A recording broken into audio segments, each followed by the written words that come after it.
Semua orang boleh dengar? Boleh. Boleh dengar, sila respon. Okay, terima kasih.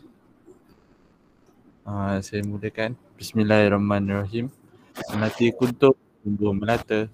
Sayang merbah di pohon cemara. Assalamualaikum, mulanya kata. Saya sembah pembuka bicara. Assalamualaikum, selamat pagi dan salam satu Malaysia. Saya ucapkan kepada barisan panel hakim yang arif lagi bijaksana. Sebelum itu, saya ingin mengalu-alukan tuan-tuan dan puan-puan ke majlis kita pada hari ini. Pada petang ini, kami akan membincangkan berkenaan salah satu isu yang berlaku di dalam bidang pendidikan pada masa kini. Tetapi sebelum itu, sukacitanya saya ingin memperkenalkan diri saya dan rakan-rakan bersama-sama membincangkan isu ini sehingga ke akhir forum. Bak kata pepatah, tak kenal maka tak cinta. Saya Amir Faris bin Muhammad Nizam dari Praktikum MD8. Saya akan bertindak sebagai pengerusi sepanjang forum ini. Panel kita yang pertama ialah Muhammad Daniel Haikal bin Wazi. Selaku ahli panel kedua, Mahira binti Mamat. Seterusnya, panel kita yang ketiga, Maisara binti Tobroni. Sihat ya saudara? Berbalik kepada topik ataupun isu perbincangan kita pada hari ini mengenai cabaran isu akidah semasa.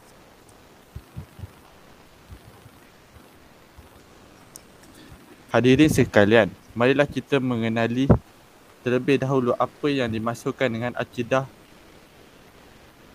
Akidah bermaksud ajaran agama yang telah pasti, tidak boleh dipersoal. Akidah juga ialah kepercayaan dan keyakinan terhadap Allah sebagai Rabb dan Ilahi, dan beriman kepada nama-namanya dan sifatnya.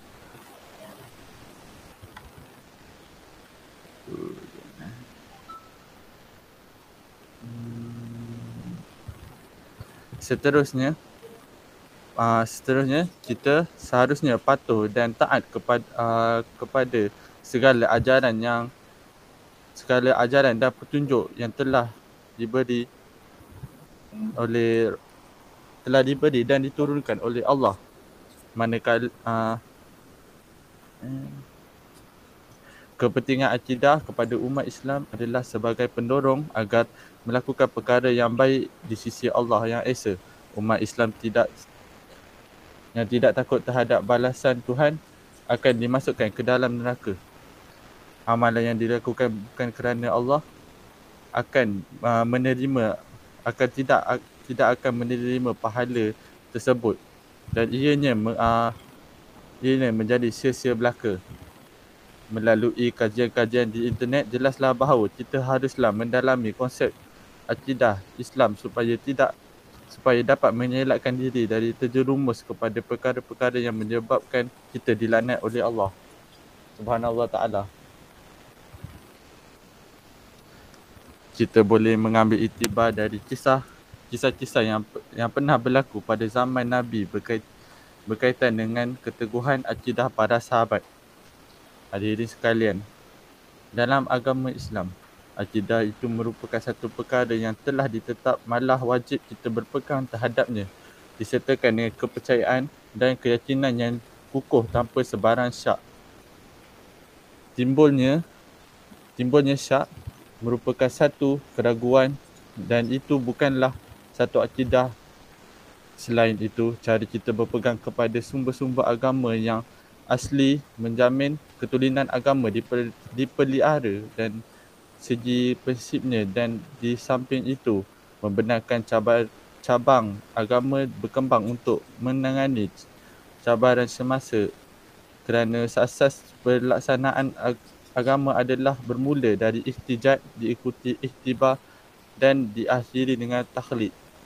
Selain itu, akidah tidaklah hanya kepada Islam sahaja, namun setiap kumpulan agama turut mempunyai akidah mereka tersendiri. akidah tersebut menjadi asas kehidupan mereka. Maka akidah jelas bertujuan untuk menyeru umat Islam supaya beriman dan bertakwa kepada Allah Subhanahu Wa Taala. Keimanan kepada Allah akan wujud sekiranya masyarakat mempunyai pegangan akidah yang teguh. Akidah boleh difahami melalui pembacaan Al-Quran dan Al-Hadis. Namun pada masa kini, cabaran terhadap konsep akidah telah menyebabkan huraian mengenai cabaran akidah semasa menjadi sukar. Oleh itu, saya menyeru kepada setiap individu untuk kembali kepada jalan Allah yang benar. Seseorang individu seharusnya mengambil inisiatif untuk mengukuhkan lagi pegangan akidah dalam diri. Kesimpulannya, konsep akidah haruslah diterapkan dalam kalangan masyarakat sejak kecil lagi supaya pemisangan akidah itu tidak berlaku di dewasa kelak. Bab kata pepatah, mentua buluh biarlah dari rebungnya. Hadirin yang budiman,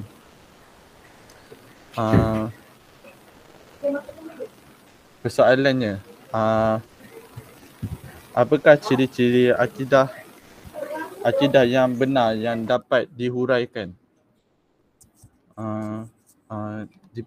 Boleh dipersilakan saudara panel 1.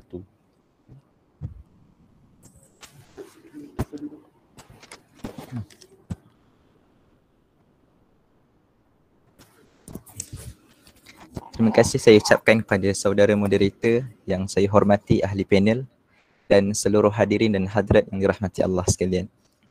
Bismillahirrahmanirrahim. Alhamdulillahirabbil alamin. Wassalatu wassalamu ala asrafil anbiya'i wal mursalin wa ala alihi wa sahbihi ajma'in. Tajuk yang akan saya perjelaskan lebih lanjut sebentar lagi ialah ciri-ciri akidah yang benar. Tajuk ini sesuai dengan tema yang sedang kita bincangkan pada hari ini, iaitu cabaran akidah semasa. Tuan-tuan dan puan yang dirahmati Allah, sebentar tadi saudara moderator kita telah menerangkan dengan jelas tentang makna akidah dari sudut bahasa dan istilah. Oleh itu kita semua telah faham dan mengetahui apakah itu akidah dengan jelas. Benar sekali, namun kita hanya memahami maksudnya. Persoalannya, adakah kita ini tergolong dalam golongan hamba Allah yang mempunyai ciri-ciri akidah yang benar? Dan apakah ciri-ciri akidah yang benar yang perlu ada dalam setiap diri kita sebagai umat Islam di bumi ini? Baik tuan-tuan dan puan-puan. Akidah ini seperti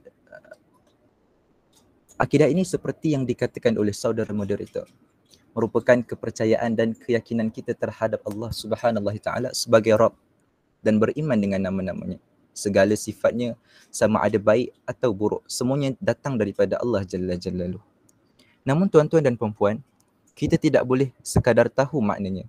Kita kena mengamalkannya dalam kehidupan seharian kita dengan mengikut akidah yang benar. Daripada hadis Nabi SAW, taraktu fikum amrayni lan tadillu ma tamassaktum bihima, kitabullah wa sunnatu Rasulullah SAW.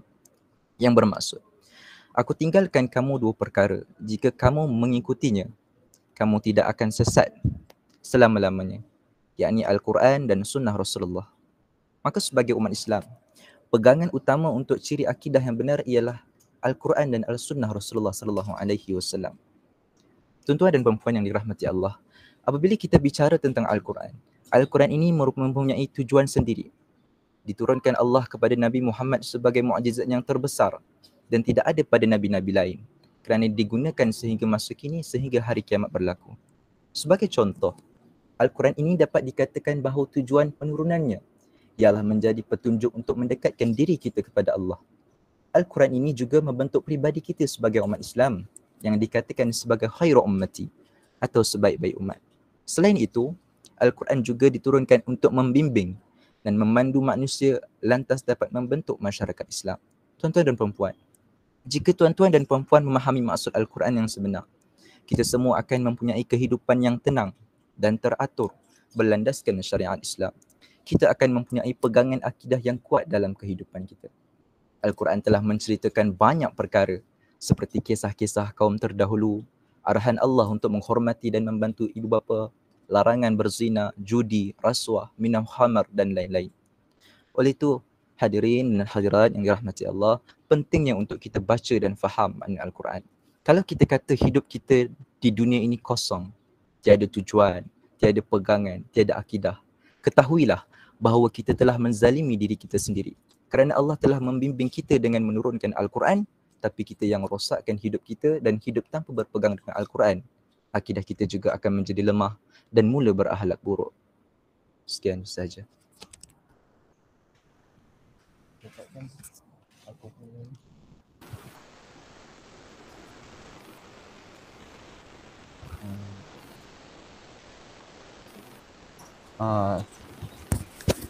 Terima kasih kepada saudara panel 1 atas pencerahan yang jelas tentang ciri-ciri akidah yang benar. Buah salak di dalam kantung, kulitnya keras, isinya kelat. Buah bulatnya air kerana pembentung, bulat manusia kerana muafakat. Dapat kita konklusikan di sini, terdapat ciri-ciri akidah yang benar yang perlu kita ikuti dan hayati serta mengaplikasikannya dalam kehidupan seharian. Demikianlah penerangan oleh saudara Haikal. Terima kasih saya ucapkan lagi sekali. Hadirin sekalian, dengan itu saya memperalu-alukan ahli panel yang seterusnya, iaitu saudari Mahira, untuk mengupas tajuk faktor-faktor yang menyebabkan penyelewengan akidah. Dipersilakan saudari. Terima kasih diucapkan kepada saudara moderator. Assalamualaikum warahmatullahi wabarakatuh dan selamat sejahtera. Saya ucapkan kepada tuan moderator, ahli panel dan hadirin yang dirahmati Allah sekalian. Bagi meneruskan lagi sesi forum kita pada hari ini, saya tertarik bagi mengupas faktor-faktor penyelewengan akidah. Seperti hadirin sekalian ketahui, pada zaman yang serba canggih ini, banyak faktor-faktor yang boleh menyebabkan akidah kita menyeleweng. Antara faktor tersebut ialah pengaruh budaya barat dan taklid membuta tuli. Faktor utama yang ingin saya ulas di sini ialah pengaruh budaya barat. Tidak hairan lagi mengapa pengaruh budaya barat ini amat berkuasa kerana mereka terikut-ikut dengan lagu-lagu dan cerita-cerita yang dikeluarkan oleh artis luar negara. Saya rasa hadirin sekalian tidak asing lagi dengan budaya-budaya barat yang menjadi ikutan remaja sekarang seperti black metal, budaya punk, homoseksual dan seks bebas. Pada masa kini, remaja banyak disajikan dengan pelbagai cerita yang menyeleweng tanpa dipantau oleh ibu bapa mereka. Kami di sini tidak sepenuhnya menyalahkan ibu bapa kerana kebanyakan ibu bapa tidak sepenuh masa bersama anak-anak. Tetapi saya hairan kerana ibu bapa mudah memberikan kepercayaan sepenuh masa kepada anak mereka. Ibu bapa kini mudah percaya dengan anak-anak mereka dan tidak memantau anak mereka ketika melayari internet, menonton YouTube. Akibatnya mereka menjadi terikut dengan tontonan yang mereka tonton hingga mereka ragu tentang kesahihan ajaran Islam yang sebenar. Selain itu, faktor yang menyebabkan akidah mereka menyeleweng ialah kerana sikap mereka sendiri yang suka mentaklid membuta tuli. Taklid membuta tuli bermaksud kita percaya kepada satu ajaran tanpa mengetahui kesahihannya. Saya yakin hadirin tahu tentang maksud taklid membuta tuli ini.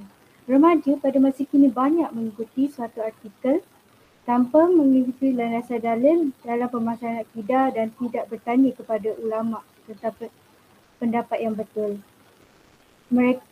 Setengah mereka pula sombong untuk bertanya sehingga sombong mereka itu memakan diri sendiri.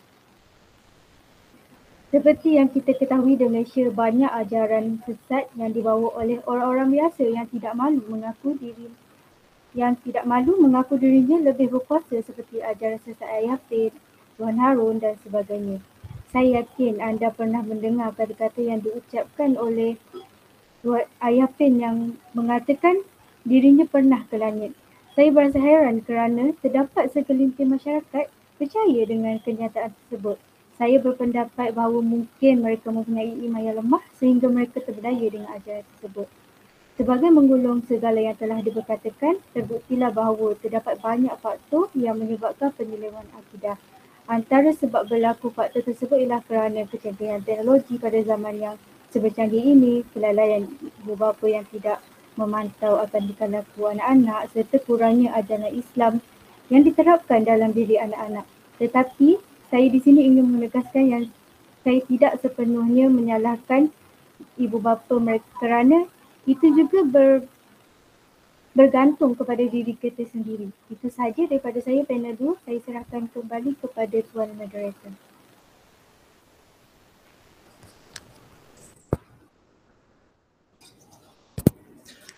Pokok ketampang tumbuh menunggul, dipotong-potong, dibuat papan. Sepakat muafakat perkara yang unggul, bahagia keluarga, amalan kehidupan. Pantun di atas berkait rapat dengan penjelasan yang telah diberikan oleh panel kedua mengenai perihal pentingnya peranan keluarga dalam proses perkembangan sosialisasi.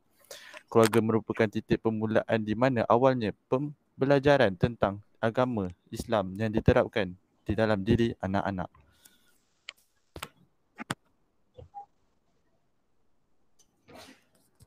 Hadirin yang dihormati, bagi meneruskan perbincangan kita pada petang yang nyaman ini, marilah kita bersama-sama menelurusi cara-cara untuk mengatasi penyelewengan akidah. Dengan ini saya memperkenalkan ahli panel ketiga, Saudari Maisarah, untuk meluaskan horizon perbincangan kita pada forum hari ini. Dipersilakan panel ketiga. Terima kasih saya ucapkan kepada saudara moderator. Assalamualaikum warahmatullahi wabarakatuh. Moderator, ahli panel yang lain dan hadirin sekalian. Seperti yang dibicarakan oleh moderator tadi, tajuk yang akan saya perincikan ialah cara-cara mengatasi penyelewengan akidah. Bila difikirkan kembali, sudah jelas bahawa ejen yang bertanggungjawab antaranya ialah ahli jawatan kuasa di masjid-masjid. Ahli jawatan kuasa ini perlu memperbanyakkan lagi majlis-majlis ilmu di masjid dan menjemput penceramah yang berkualiti. Ini adalah supaya penduduk tempatan dapat merujuk kepada sumber yang benar jika terdapat kemusykilan ataupun masalah dalam bidang agama, seperti untuk mengesahkan kesahihan suatu hukum ataupun tentang kaifiat ataupun suatu adat. Dengan cara ini, umat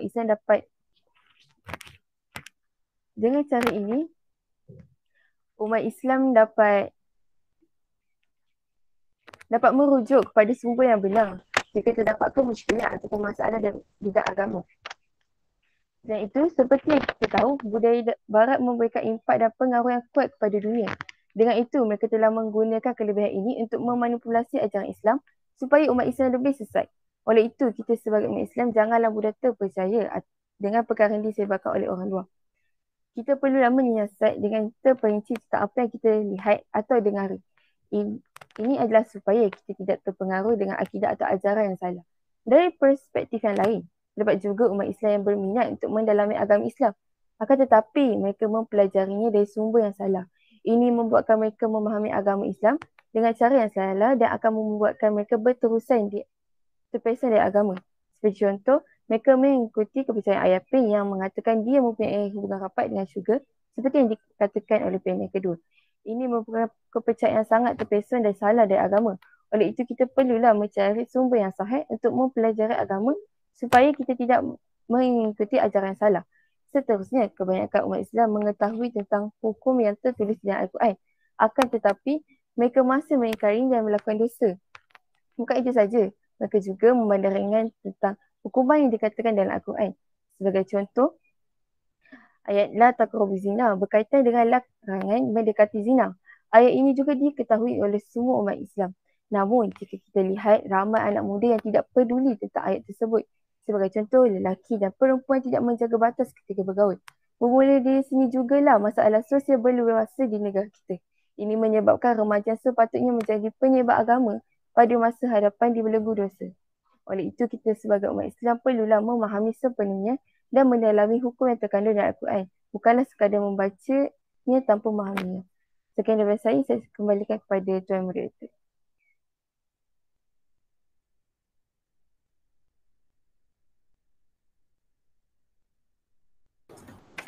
Terima kasih kepada ahli panel atas penyampaian yang sungguh bermanfaat.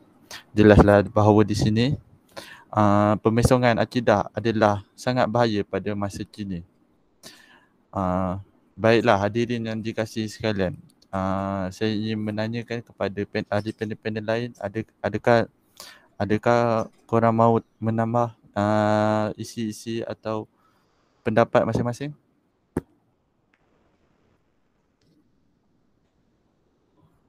Terima kasih kepada moderator. Ya, saya mau menambah sedikit tentang ciri-ciri akidah yang benar. Sebentar tadi saya telah memberitahu tentang bagaimanakah Al-Quran itu menjadi pegangan akidah kepada kita sebagai umat Islam. Hadirin yang dihormati, selain Al-Quran, Al-Sunnah juga menjadi sumber kedua untuk kita semua sebagai pegangan tetap dalam kehidupan, lantas dapat memantapkan akidah dalam hidup kita. Tuan-tuan dan puan-puan yang dirahmati Allah sekalian, tuan-tuan tak rasa rugi ke kalau kita tidak amalkan sunnah Nabi dalam kehidupan kita? Nabi Muhammad itu diturunkan sebagai rahmatan lil alamin kepada seluruh hamba Allah di bumi ini. Oleh itu, setiap perkara yang dilakukan, dikatakan, ditafsirkan, didiamkan Nabi menjadi sunnah yang perlu kita ikuti dalam kehidupan seharian kita. Sunnah baginda inilah yang akan menyebabkan kita lebih beriman kepada Allah. Senang je tuan-tuan dan puan-puan. Tuan-tuan dan puan-puan makan dengan tangan kanan. Pakai wangi-wangian ketika hendak ke masjid. Baca doa, salawat kepada Nabi. Allahumma salli ala Sayyidina Muhammad. Dah dapat ganjaran pahala sunnah. Perkara ini sangat senang tuan-tuan dan puan-puan. Namun susah diamalkan kita semua. Kerana terlalu sibuk mengejar dunia, harta, pangkat, perempuan. Walhal kita dah tahu, kita ni memang tak kekal kat dunia ini. Kerana dunia ini hanyalah fata morgana dan penjara bagi umat Islam, syurga bagi orang kafir. Tuan-tuan, syafaat Nabi ini sangat besar. Malah sekiranya kita hidup selama 40 tahun dan kita mengamalkannya tanpa meninggalkannya dengan konsisten, di pada masa nanti waktu berhimpun, Nabi akan kenal kita. Baginda akan nampak wajah kita. Wajah kita akan bercahaya di hadapan baginda. Tidak gembirakah tuan-tuan jikalau insan yang tuan-tuan dan puan-puan serta saya sayangi ini kenal kita? Tuan-tuan dan puan-puan, ketahuilah Nabi Muhammad pernah menangis risau dengan nasib kita kerana kitalah umat akhir zaman. Maka sebagai umat Islam, kita perlulah jaga akidah kita dan amalkan sunnah Rasulullah sallallahu alaihi wasallam. Tak sedih ke kalau Rasulullah tak kenal kita kat pada masa kelak? Tuan-tuan dan puan-puan, terutamanya dalam bulan Rajab yang mulia ini, bulan Allah, banyak perkara sunnah yang boleh kita amalkan lantas dapat mantapkan akidah kita dan kita pegang sebagai persediaan menuju ke akhirat kelak. Program tadarus Al-Quran, puasa sunat, solat sunat rawatib, usrah, selawat serta kita juga boleh mengamalkan istighfar Rajab yang sangat hebat. Sebagai contoh, Rabbighfirli warhamni wa tub alayya. Saya ulang, Rabbighfirli warhamni wa tub alayya. Kita boleh amalkan setiap lepas isyak dan lepas subuh sebanyak 70 kali. Fadilatnya sangat besar tuan-tuan dan puan-puan. Tuan-tuan dan puan-puan, perkara sebeginilah di bulan yang mulia inilah yang kita perlu manfaatkan dan mengamalkan, lantas perkara-perkara ini dapat memantapkan akidah kita sebagai umat Islam dan inilah akidah yang dituntut oleh Allah ketika di akhirat kelak dengan berpegang kepada Al-Quran dan sunnah Rasulullah sallallahu alaihi wasallam. Sekian, itu sahaja daripada saya. Panel 1.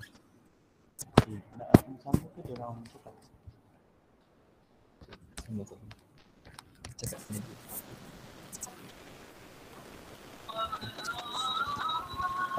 Okey, di sini panel 2 ingin menambah apa-apa cadangan? Saya ingin menambah faktor yang ingin saya kongsi di sini ialah masyarakat yang lalai dari merenungkan ayat-ayat Allah. Hal ini demikian berlaku kerana setengah masyarakat terlalu kagum dengan perkembangan materialistik yang disebarkan oleh budaya barat. Saya hairan kerana masyarakat sekarang terlalu mengikut budaya barat kerana bagi mereka itu trend. Tetapi mereka lupa bahawa trend mereka boleh menyebabkan akidah mereka menyeleweng. Mereka menyangka kecanggihan dan kekayaan material adalah ukuran kehebatan mereka dan mereka kagum atas kecerdasan sehingga mereka lupa bahawa yang memberi rezeki kepada mereka itu Allah Subhanahu Wa Taala. Adakah mereka lupa bahawa itu hanya sementara dan Allah boleh mengambil bila masa? Dari surah Ar-Rum ayat 7, ya ya'lamuna adh-dhahiran minal hayatid dunya wa hum 'anil akhirati hum ghafilun. Yang bermaksud mereka mengetahui perkara yang zahir nyata dari kehidupan dunia sahaja dan mereka tidak pernah ingat hendak mengambil tahu tentang akhirat. Itu sahaja daripada saya. Saya serahkan kepada Tuan Moderator. Okey, terima kasih kepada penjelasan yang mantap. Okey, di sini panel 3, adakah anda ingin memberi isi-isi atau hujah yang hebat?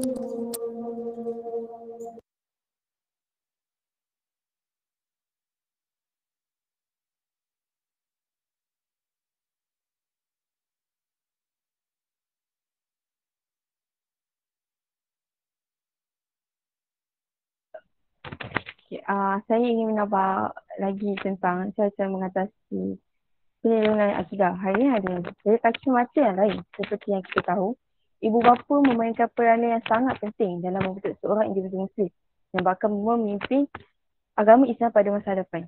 Ibu bapa perlu menjadi contoh dan teladan yang baik serta sempurna untuk anak-anak mereka. Dan mendidik mereka dengan agama yang benar dari kecil agar mereka berterusan di jalan benar sehingga besar. Sebab kata pepatah, meluntur bulu biarlah dari rebuhnya. Hari ini hadirin sekalian, kita dapat lihat remaja di persekitaran kita yang semakin lemah dengan ilmu agama, dan jika disiasat mereka tidak mendapat pengetahuan agama yang mendalam dan tidak mempraktikannya ketika kecil. Jelaslah bahawa ibu bapa merupakan penggerak utama kepada remaja untuk mereka mendapatkan ilmu agama yang betul. Dengan ini juga kita dapat memilih pemimpin pada masa hadapan dipilih daripada kalangan yang mempunyai ilmu yang benar dan dapat memimpin rakyat ini dengan betul. Secara konklusinya, saya telah memberikan pelbagai cara-cara untuk kita, umat Islam selamat dari penyelewengan akidah. Oleh itu, ejen yang sepatutnya membaiki masalah ini seperti ahli jawatan kuasa agama dan juga ibu bapa perlu bertindak segera agar penyebaran akidah yang salah ini dapat dibanteras dan dilupuskan di negara kita. Sekian dari saya serahkan kembali kepada moderator.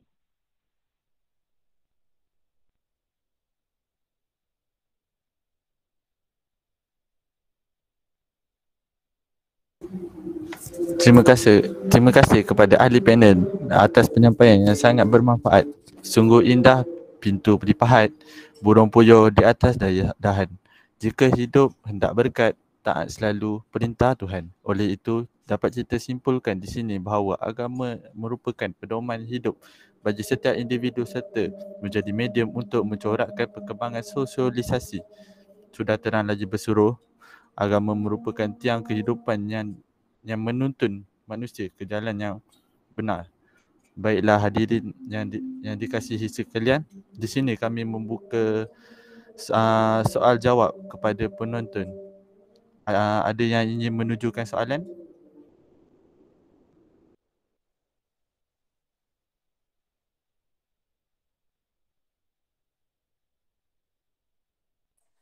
Bismillahirrahmanirrahim. Assalamualaikum warahmatullahi wabarakatuh dan selamat sejahtera.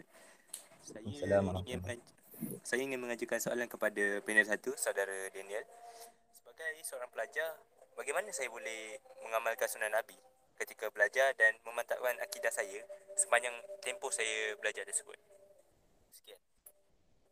Bismillahirrahmanirrahim. Alhamdulillah, terima kasih kepada saudara yang bertanya atas soalan yang begitu hebat sebentar tadi.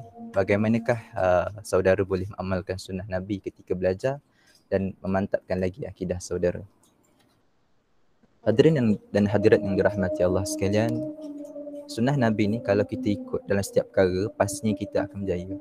Sebagai contoh, saat Nabi diajarkan oleh Malaikat Jibril, Nabi hanya mendengar penjelasan yang disampaikan oleh Malaikat Jibril di Gua Hira. Walau dalam ketakutan pun, walau Nabi terkejut dengan apa yang Malaikat Jibril sampaikan, Nabi tetap mendengar sahaja penjelasan Malaikat Jibril tersebut. Dan itulah merupakan ilmu pertama yang disampaikan oleh Malaikat Jibril kepada Nabi melalui surah Al-Alaq. Iqra bismi rabbikal ladzi khalaq. Namun apa yang saya nak tekankan di sini ialah iktibar yang kita boleh ambil dari situasi Nabi dengan Malaikat Jibril, iaitu adab seorang pelajar kepada gurunya. Sebagai seorang pelajar yang mengamalkan sunnah Nabi, perlulah mempunyai adab dengan gurunya, dengan mendengar sepenuh perhatian ketika gurunya mengajar dan menjawab soalan apabila gurunya bertanya kepada kita semua. Adab ini sangat penting, saudara. Adab ini sangat penting. Ketika belajar, sunnah Nabi saat belajar ini dapat diwarisi oleh sahabat-sahabat dan para ulama sehingga kini. Kita boleh lihat apabila sahabat mendengar Nabi mengajar, mereka akan duduk rapat-rapat dan senyap sehingga Nabi selesai mengajar mereka. Ingatlah bahawa pegangan teguh kepada sunnah ini bukan sahaja dapat memberi kejayaan kepada kita semua, namun dapat meningkatkan akidah kita sebagai umat Islam, lantas menjadikan kita insan yang berakhlak mulia. Saya ingin memberikan konklusi daripada sepanjang saya berbicara tentang ciri-ciri akidah yang benar tadi. Tuan-tuan dan puan-puan yang dirahmati Allah, jikalau tuan-tuan dan puan-puan inginkan akidah tuan-tuan dan puan-puan teguh dan terlindung daripada segala kerosakan di muka bumi ini, maka berpeganglah dengan Al-Quran dan Sunnah Rasulullah SAW. Jangan tinggalkan ia walaupun sehari. Jadikanlah amalan Al-Quran dan Sunnah sebagai amalan rutin kita, kerana dua perkara ini dapat memberikan syafaat kepada kita di akhirat kelak. Tuan-tuan dan puan-puan, dunia ini sudah tua dan penat. akidah kita dan anak muda sedang dicabar-cabar oleh budaya barat yang menyebabkan mereka lalai dengan dunia. Isi Al-Quranlah menjadi solusi untuk kita semua supaya dapat konsisten dengan ibadah dan pemikiran yang positif. Sekian, terima kasih. Harap dapat menjawab soalan saudara.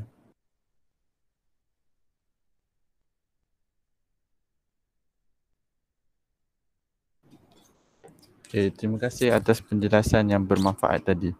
Di sini ada ingin yang bertanyakan soalan lagi?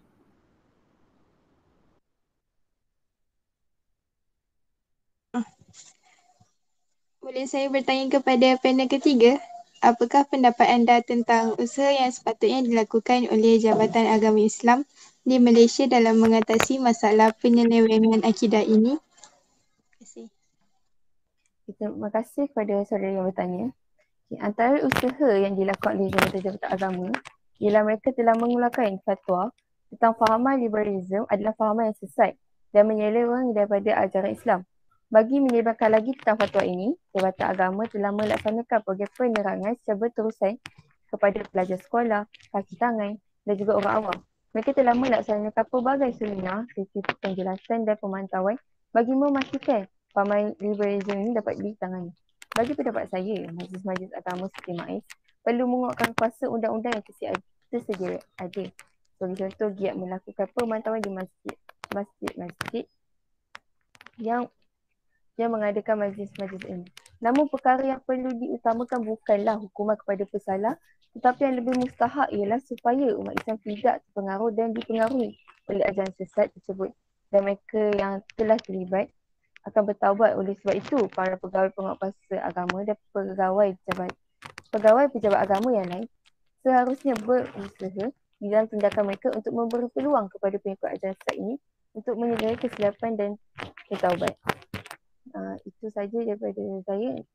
Harap dapat memberi penjelasan kepada yang bertanya. Terima kasih.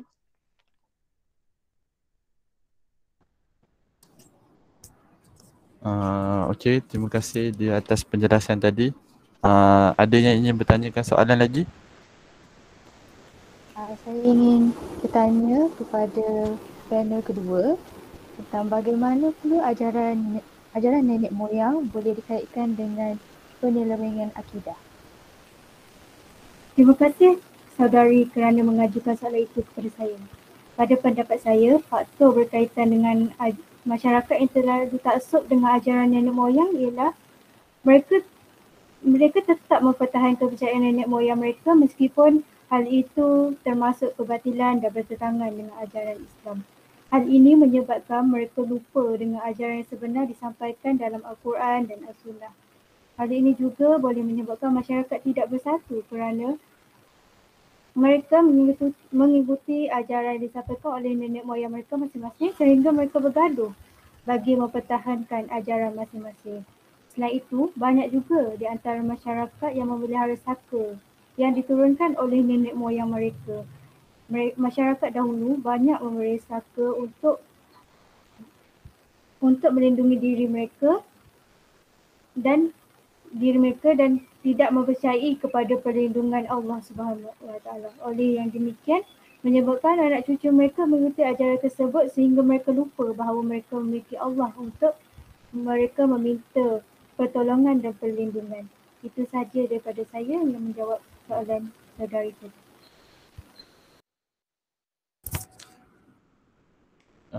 Terima kasih di atas penerangan yang bagus tadi.